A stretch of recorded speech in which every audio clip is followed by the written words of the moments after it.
So here's what happened for me. I went from 0 to 165,000 in 30 days. And then I decided, okay, I'm going to take off to Manila and I'm going to go spend 2 months in Manila. And I was in Manila. And then all of a sudden we were going to go to Boracay to do the filming, the house thing, like I was telling you about. And the Uber didn't show up. So I was flagging a cab and I was pulling my suitcase like this, and the sidewalk dropped 8 inches and I jammed my leg and I popped one of my vertebrae. And it was just a freak thing. Okay. Next thing I know, so now I'm like, what was that? I could hear it, right? So now I'm in the cab going to Boracay, getting on a plane and then going from, this thing onto this boat, onto this other thing to get to our hotel. And now I realize, holy crap, I'm in big caca right now. Okay, so almost the whole trip I spent in bed because I couldn't walk. So we left Boracay, we went straight to emergency in Manila to St. Luke's Hospital, and I was checked in and I was in the hospital for almost a month. Back surgery, herniated disc. So 165,000, and then I got a pop test.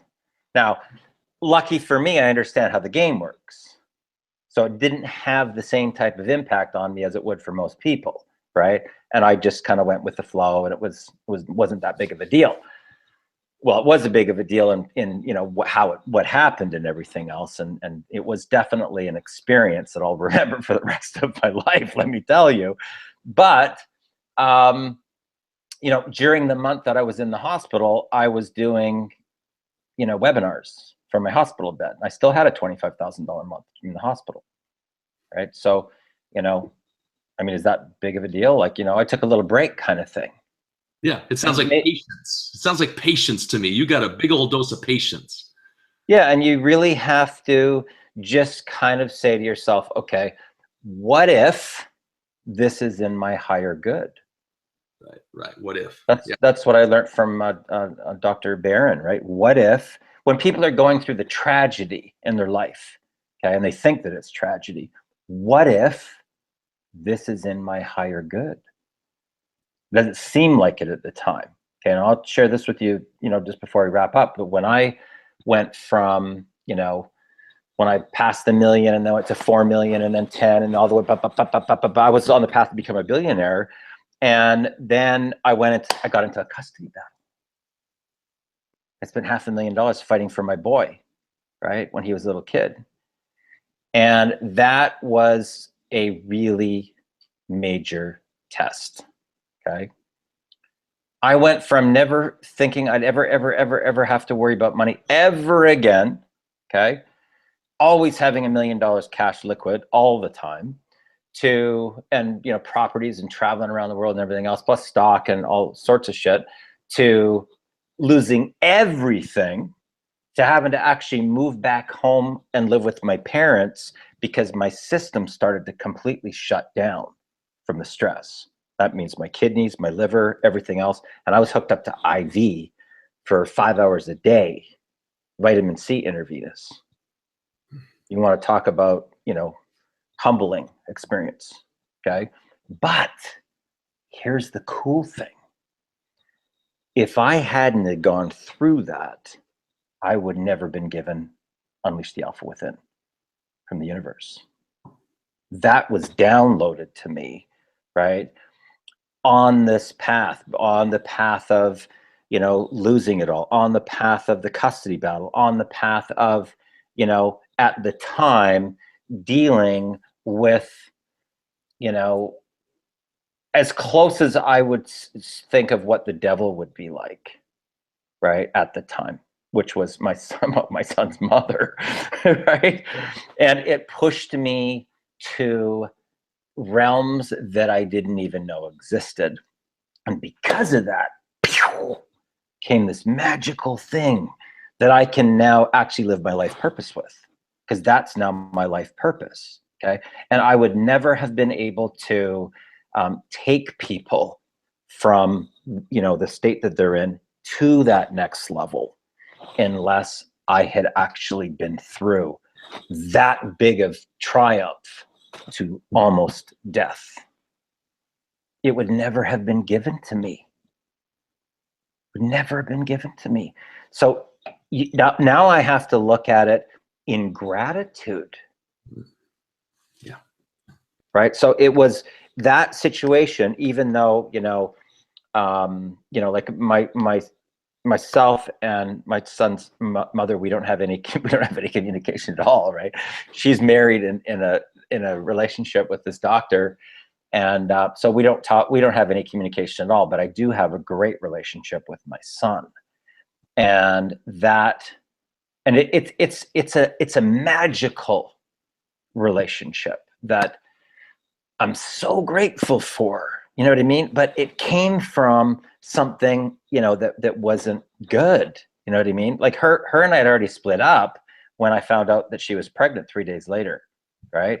Because she had You're giving me the goosebumps now, Darren. I mean, this is Beloved Miracles. This is why we call it Beloved Miracles. This is why my life's work, my life's mission has brought you and I together.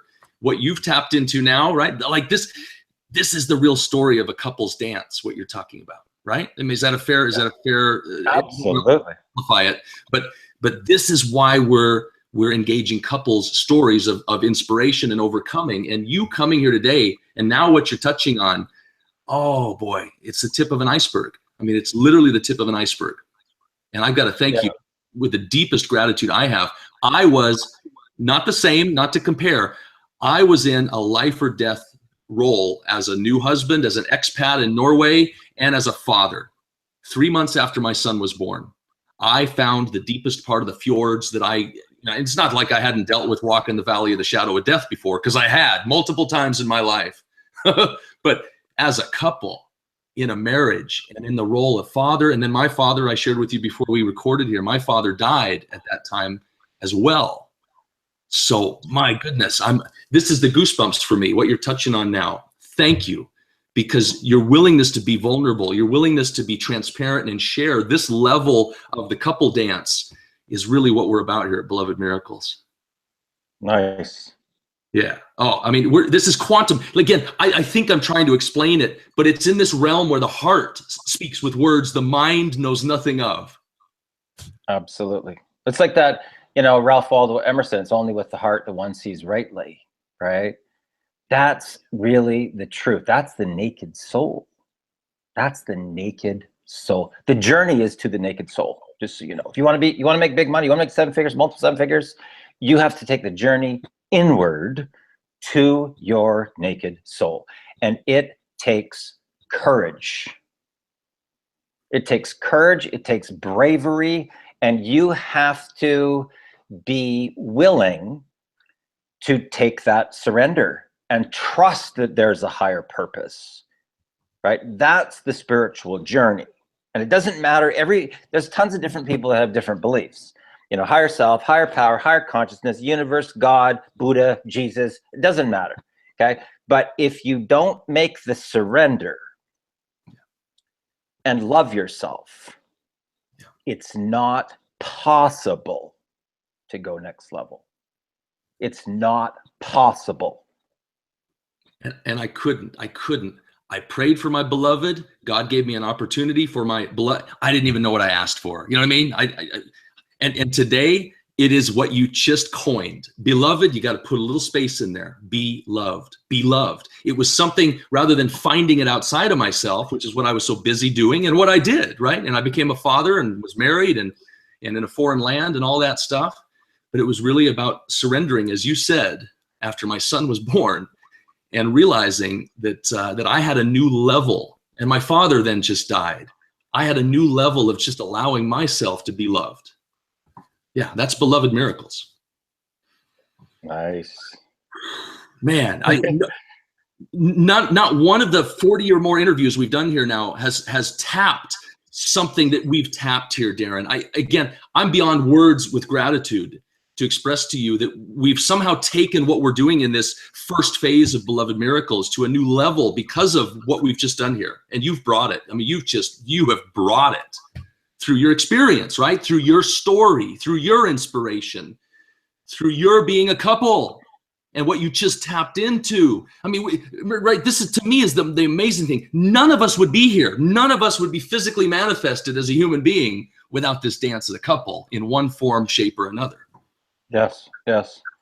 And you know, the interesting thing is that, you know, like looking back on it, and you would know from, you know, having a, you know, son that's like 3 months old, right? Our split was at 6 months. And, you know, didn't matter what I could bring to the court, you know, it just didn't seem to matter, right? You know, I had as much evidence as I could possibly have, and it didn't make any difference. So at the end of the day, it was 3 days on, 4 days off, 4 days on, 3 days off, okay? And that lasted for a certain point, and then his mom disappeared. Wow. And jumped the border and just vanished, okay?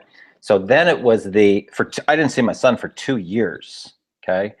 So that was by far the most challenging experience that I have ever gone through in my entire life.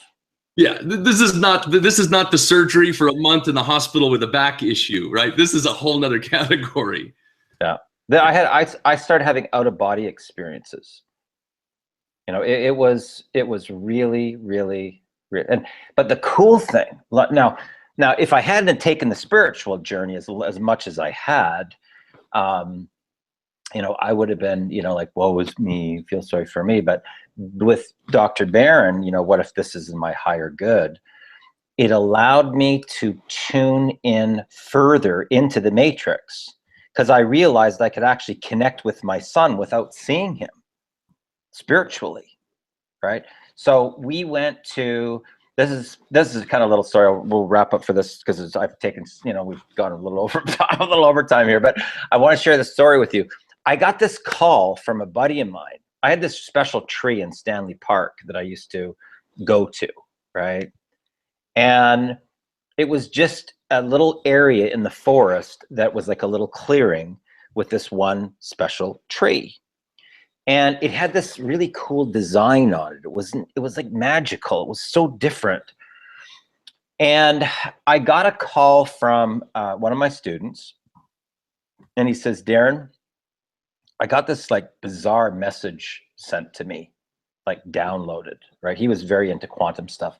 He goes, I had this really bizarre message downloaded to me. And, you know, I was told I'm supposed to give you a phone call. Right. And I said, well, what was the message? He goes, well, we're supposed to go to some tree, right, in Stanley Park. And I said, he goes, do you know anything about that? And I go, yeah, I got a special tree in Stanley Park. He goes, okay, well, we're supposed to go there. And he had done part of his university studies. He went to this this Indian ancient spiritual burial ground, and they gave him this didgeridoo that had grown out of the earth, and it was this tree, and then I guess the termites ate the whole inside of it, and they turned it into a didgeridoo and painted it all up, and they gave it to him as this, you know, I don't know, award or something for the time that he spent with this Indian tribe. And then they took the ashes from some elders that were cremated, and he made these chess set pieces out of these, the ashes from the ancient spiritual burial ground. So he said, I'm supposed to bring my stuff from the elders and, you know, meet me up at this place at the tree. So we meet there at the base.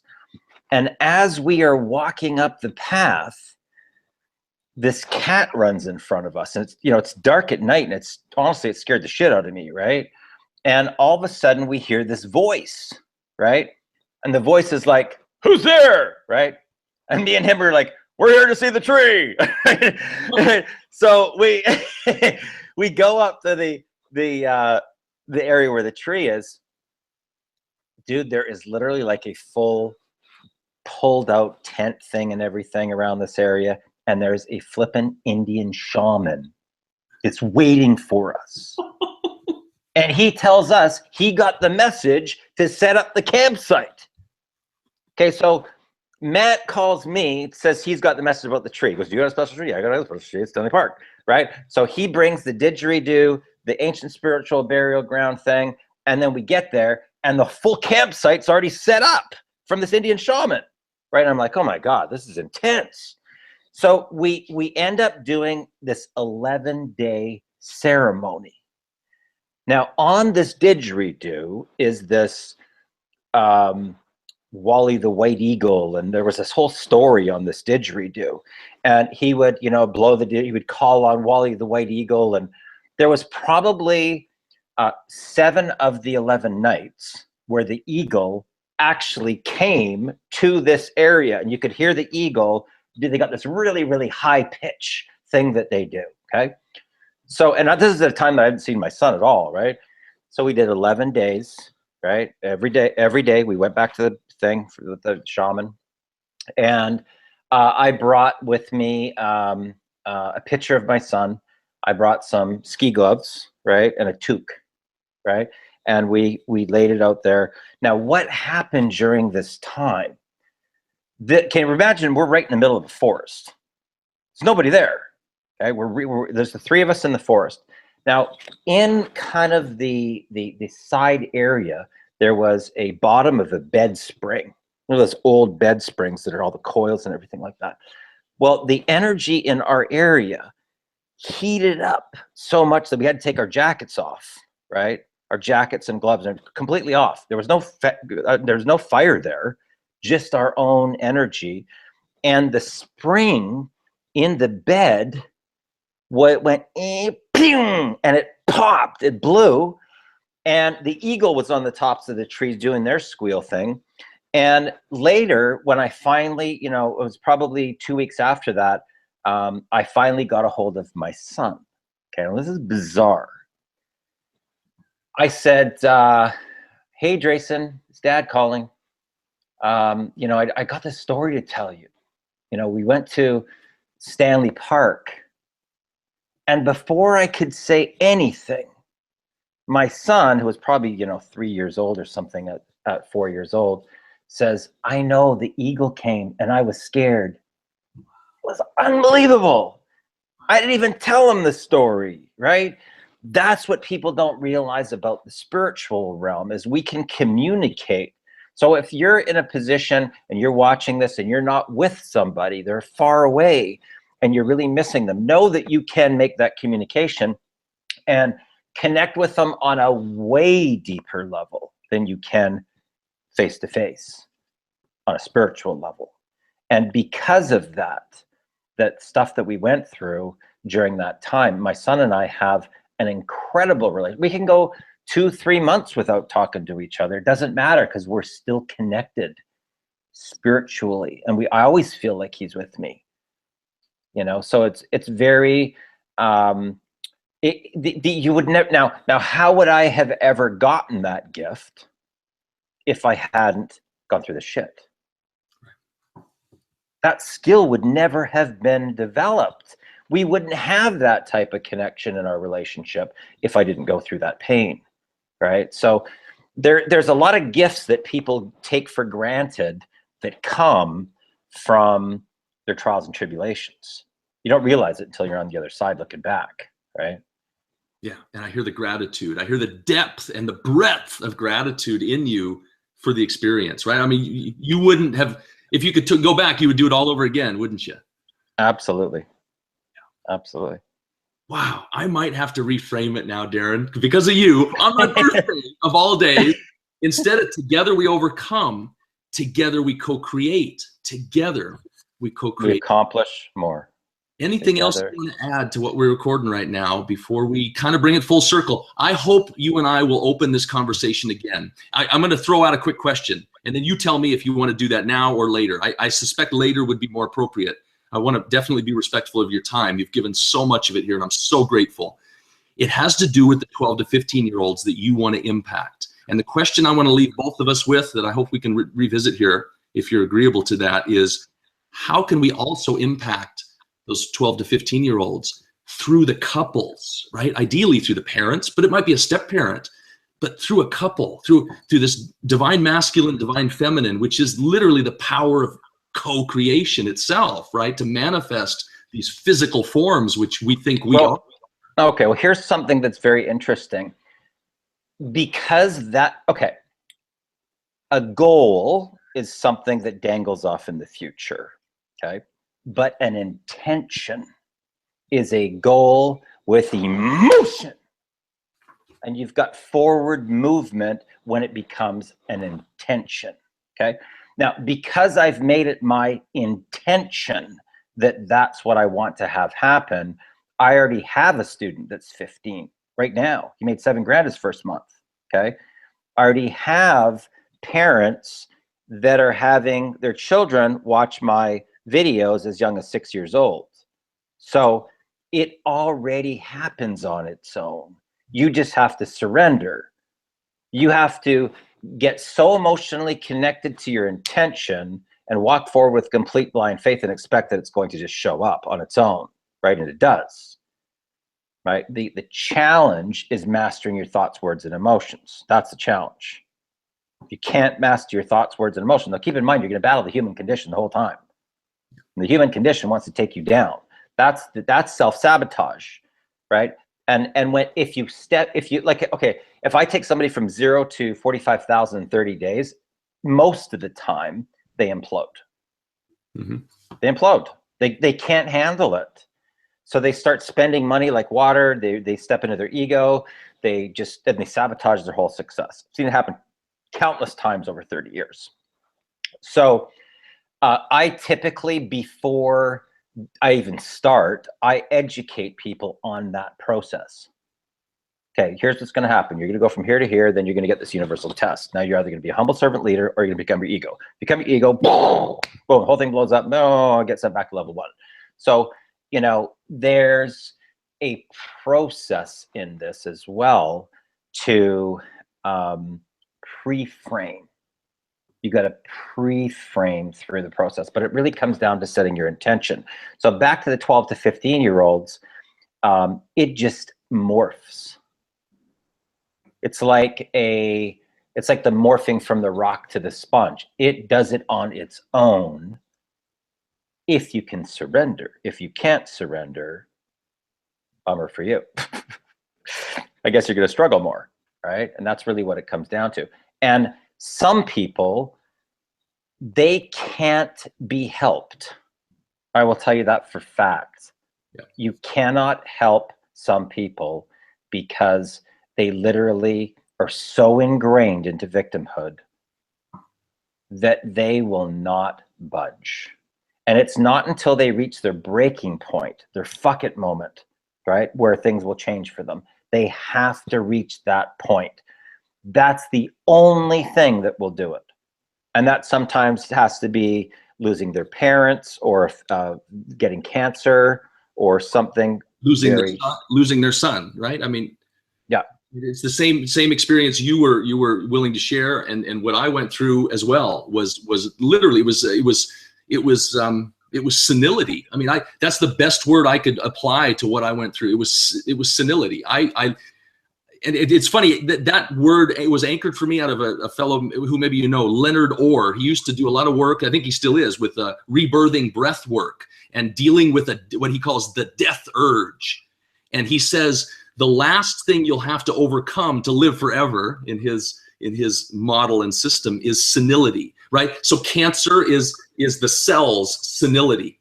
And these other mechanisms of the body breaking down, which we call death, are one way of understanding senility. And I had to deal with that 3 months after my son was born. And you have tapped the driver for why I've called you to join us and do this, right? Beloved Miracles exists because it's a media company. And my calling now is to broadcast these stories of inspiration to couples. Why? Because I desperately needed to hear this. And I couldn't find it anywhere, and I looked everywhere. And so, Darren, what you've done today is you have added to my ability to do my life's work, is the best way I can coin it. And it is exactly the way you detailed it. There is a crisis point, always a crisis point.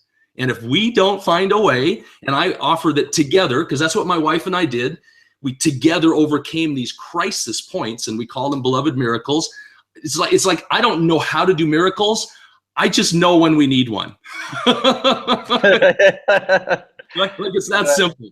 And there's something of coming together, which is literally what also gave birth to our son. I mean, my wife without going into too much detail, but it's worth noting, my wife has a chronic illness. So it was even a beloved miracle that we could have a child. This was an uncertainty that we had to step into, and we overcame, and so on and so on. So, oh man, what we've tapped into here. And I have a feeling we've opened something, Darren, that is not going to close now.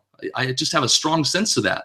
So I hope that well, let's keep in touch. You know, you never know what the future holds. And, you know, there's, I know that as we move forward, and I take more people through Unleash the Alpha Within and go through this training, we're going to be doing more big events and things of that nature. And maybe we can do a JV or partner up somehow and do something together. You can count on it. I mean, what I've heard, what I'm feeling now, is the chicken skin from head to toe, given what we've touched upon here. Yeah, I will clear my calendar. You let me know when we have an opportunity to collaborate, and I'll be there. Sounds great. Brilliant. Well, then from Norway to Vancouver, British Columbia, Canada, Darren, thank you. It's beyond words. The heart speaking with words, the mind knows nothing of how grateful I am that you've inspired the couples and the individuals that this will be broadcast out to. Thank you. Fantastic. Well, you probably have to break it up into a couple modules because they might not sit through the whole thing. Yeah.